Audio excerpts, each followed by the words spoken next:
Yeah, so I believe here in 2012, we're on verge of one of the greatest or the greatest intellectual, spiritual, cultural, artistic, scientific, technological revolutions of all time.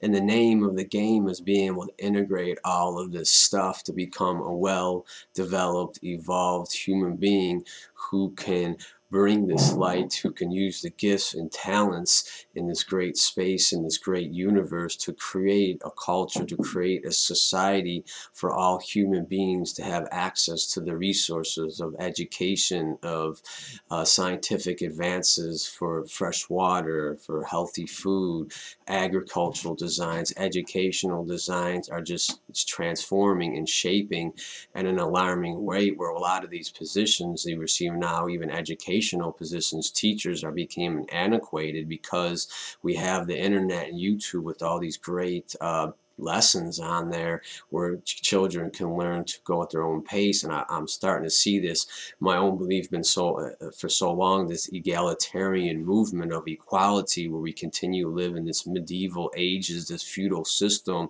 of hierarchies, social, spiritual hierarchies, even in schools, where this whole idea of authority is just a socially constructed concept. It's just ridiculous. So hopefully that become obsolete. So I'm getting on my tangents, but so getting back to this revolution, and what I'm doing, is trying to be a part of the solution. And one of that is giving a tribute to a lot of these thinkers that I've studied, these intellectuals, these artists, these scientists throughout the ages, who really have been suppressed, and their talents and their gifts have been oppressed. Because I think what we see throughout history is that artistically, the intellectually superior human beings who just let their talent come out and they have nothing to hide.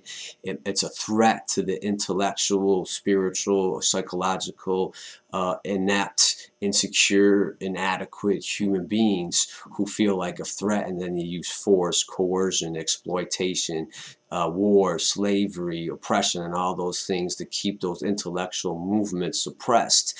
And this is my to say, it's like, if you're not a part of the solution right now, get out of the way. If you're living in this antiquated system, dude, analog communication and way of doing things, and we see now in the third dimension, in the media and politics, the shit's got no juice, it's got no heart, it's dead.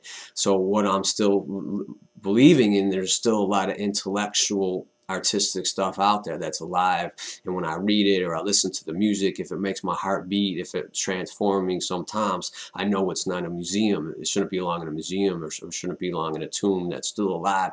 So what I'm giving tribute today is the Jewish intellectual movements for the last couple hundred years, centuries, that really have had a major, profound impact on my intellectual, spiritual, artistic development. And it's with the Jews that my heart and my mind is with, because of the anti-Semitism throughout history, and the oppression of their voice, and through Hitler, and the genocide, and really my tribute and my strength for a lot of these courageous voices to still be heard in this world, that they were not going to be ashamed or hide their identity, their culture, their religion, because of ignorance and fear, anti-Semitism in the world. And I think if we can move past this tipping point, where people of oppression and insecurity and inadequacy continue to cast their dark shadow on this universe, as we as a people can bring this collaborative, collective, global light onto the world, the dark shadows and stuff will eventually go away. Because either you're going to get on with this bus, the solution of love and truth and harmony in the world, or you're going to be left behind. So now is the time to start getting rid of your negative habits, and be letting go of your attachments, and being enslaved into the system of debt and monetary market system and corruption that we see all over the place. That it's becoming aware, where they've hid it from the naked eye for so long, and now it's just coming out. Eventually all the nasty, dirty shit, your shadows are going to come out in the wash. And so getting back to the Jewish intellectual movement, that I was raised a Gentile, but my mind, my intellect really has been at home and developed by the Jews. And more, me even wanting to go into worship and traditions and see that this family unit, the religion, this culture, this text, this context where all this great art, all this great music, all this great literature was really came to the surface in this great Jewish intellectual movements of the time, who have the courage to say, you know, something's not going on right in society and we need to make improvements, and we have different intellectual, economic, technology will uplift people and create equality amongst all people. And I think for whatever reason, due to that threat, you know, Hitler and Stalin and all different countries, even see it in the U.S. as anti-Semitism and fear, because of the power of the Jews in small numbers, because of their, instead it's the sad thing, instead of learning from the Jews and their greatness and their intelligence and their family values and their religion and their culture that was rooted in all these great values that gave encouragement, that manifested all these terrific intellectual, artistic pieces of art, man, that just touched my heart and so many other people. It's the ignorance and the stupidity of humanity. Instead of learning from them, instead of growing from them, instead of having their talents and gifts enrich their life, it's been oppression of that through so many years, through all different cultures, and it's ridiculous. And so that's my mentality of my integrated development, integrated spirituality, is become a holistic human being,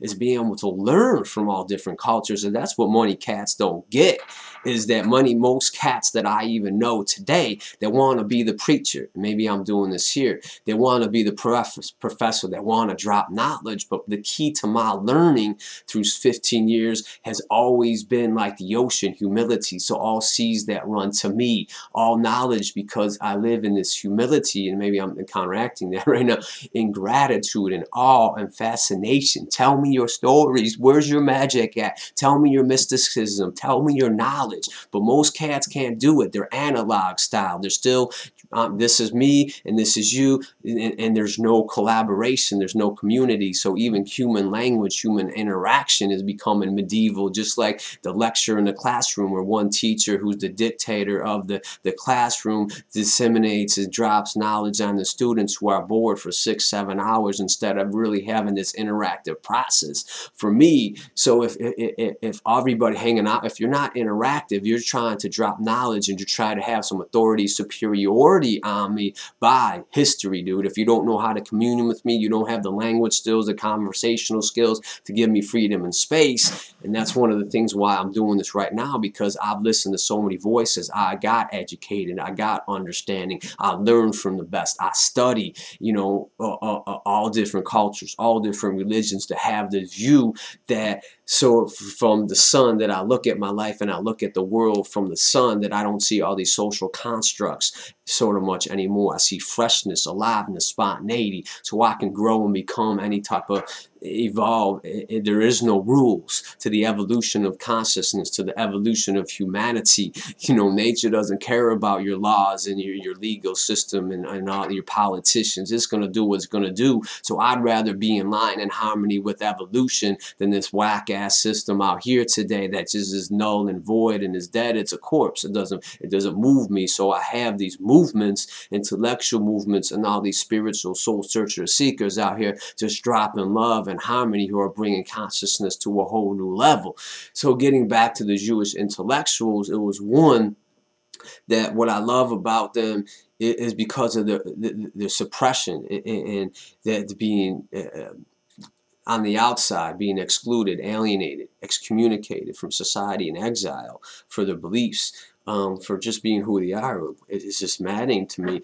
And so part of it came with all this force, you know, this community. If you see, you know, with the Jews, it seems like they have a strong community, strong support, strong family, strong love. And I think that's what we can learn from that as society, as human beings, that really all through a lot of the Impressionists and a lot of artistic intellectual movement, there was this collaborative, loving energy for freedom, you know, for truth, the bohemian lifestyle, freedom, love, truth, by romance, anything by any means possible. And so when you get these people with intelligence, love, passion for creating the culture you want to live in, man, that's power. And I'm seeing that where I'm engaging with that is through the internet, and that's changing the whole game for me.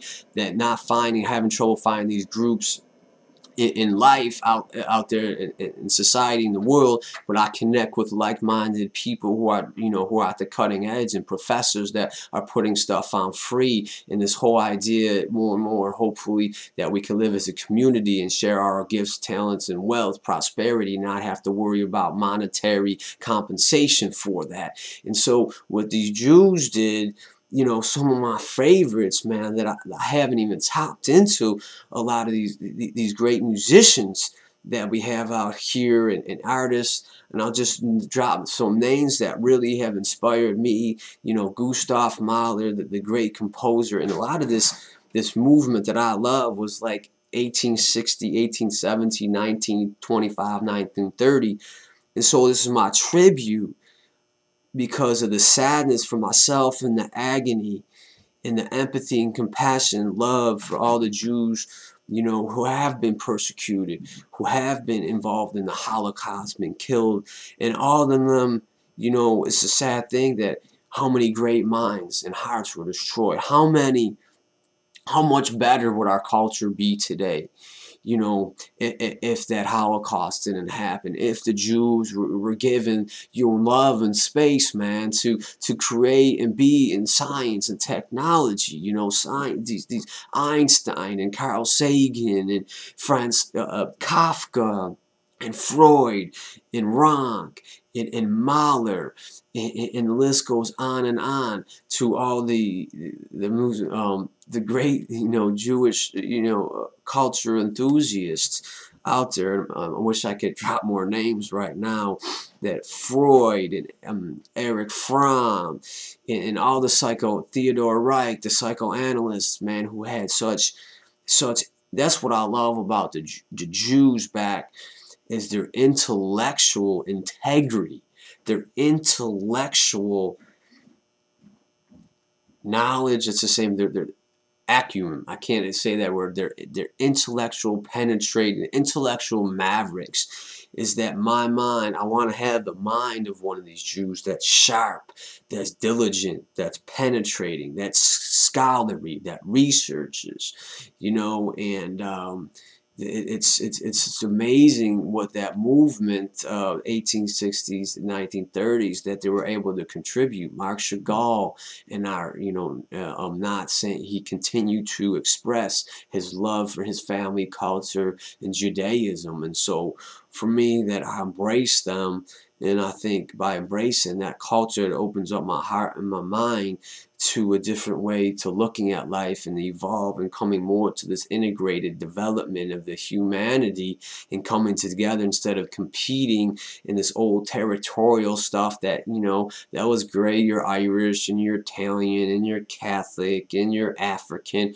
What's come? We got, you know, that's the movement, the evolution. Come together, man, and just share all this knowledge and this wealth instead of exterminating, annihilating. The key thing for me is doing my shadow work. You know, for me, doing my ignorance, my prejudices, my biases, my insecurities, and my fear, and what happens, I'm scared of and intimidated by things that are over my head or I don't understand.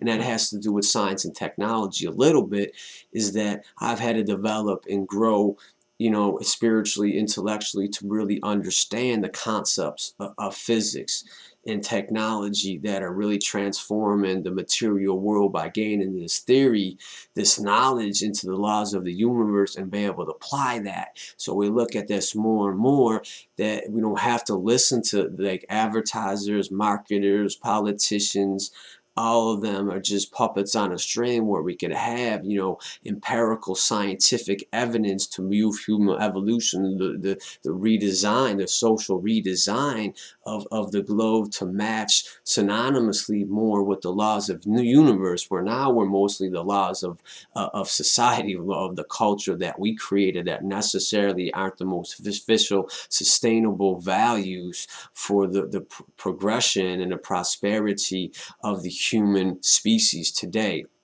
So check them out. Maybe put more, on this YouTube, and sort of this is my, way that this is coming off the cuff. It's coming straight from my heart. It's not polished in a sense. It's when I find some enthusiasm, some spark with my poetry that's intimate. It's who I am, expressing the depth of my soul. And some maybe I'm intimidated. I'll be like, some of this stuff is weird. Why are you talking about this stuff? But I think it's an outlet for me to bring my pain, my love, my joys, my passion to the world. And I believe this through the internet and through any medium, what kind of energy that you're contributing, what kind of love, peace, energy that you're bringing out to, is going to have rippling effects. And I'll end with this, is really where I'm getting into is, the Bhagavad Gita that says surrender the fruits of your actions. So for me, more and more is just being wholeheartedly in the moment and doing things out of love, out of appreciation, humility, and gratitude, and surrendering the results and letting my ego get out of the way. So this is sort of like a canvas, because if I'll drop things, on here, videos, and nobody watches them or doesn't give me any likes and things like that, whether it's praise or blame, for me to just put it out there and let go of the results and not concern about it, because what I'm feeling is doing it, whether I get attention or anything like that. Do it because I love it, because I'm passionate about it, I'm enthused about this, and this is how I live my life. And that symbolically, my YouTube or my videos is really the things that I can express. And I think that's what great artists do, is they find a medium, an outlet to really express the things, taboos that they can't express in everyday life.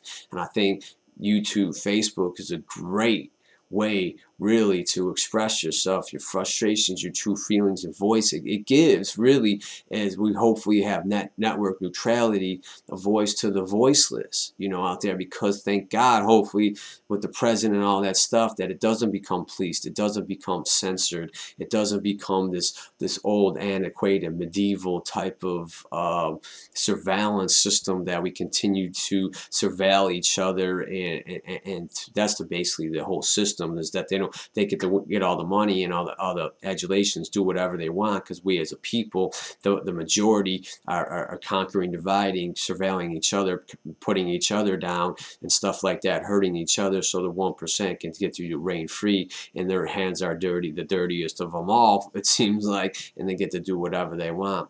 So, all right, check out the Jewish intellectuals throughout history. Love them cats, especially my man Erich Fromm, Karl Marx, another one.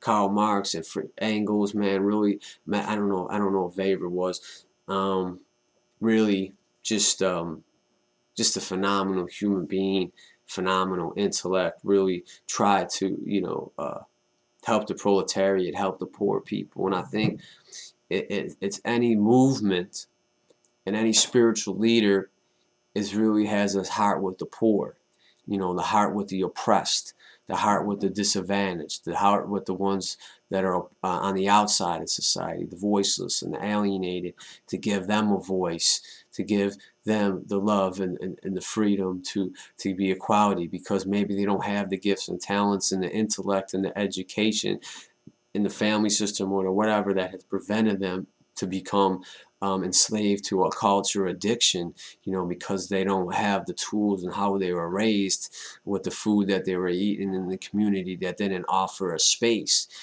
for love and freedom, for artistic creative. That was more punitive environment, and hopefully we're moving with architecture and design to creating spaces for people that match that our hearts and our minds and our souls and our bodies, to be free, to create, to promote love, freedom, creativity. And instead of promoting addiction and dependence and negativity and fear and scarcity and anger and violence, is that we as a people, as a culture, have to say enough of this garbage, of this shit that we continually ingest, and it makes us sick.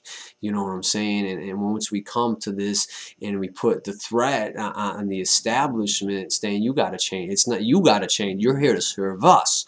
We're not here to serve you. You got to get your shit together and start listening to us, or you got to go. And what's happening through the internet, we're creating a culture through the Zeitgeist movements, the Venus Project, and we're tired of waiting for politicians and the establishment to do anything different, because they're going to do the same thing where citizens are coming. They're just lame. They're just going to do what they're going to do. We have to accept that. And what are we going to use? Science, technology, and other evolution of consciousness just to create a culture. And I think what Bob Dylan said, either to get on this, to the paraphrase things are changing. To the old, either the old get on with the new and change with us, evolve with us, or please get out of the way, because we want a new movement that's going to help all of mankind to be liberated from these shackles. One love, enjoy your Sunday, do what you got to do. Peace out.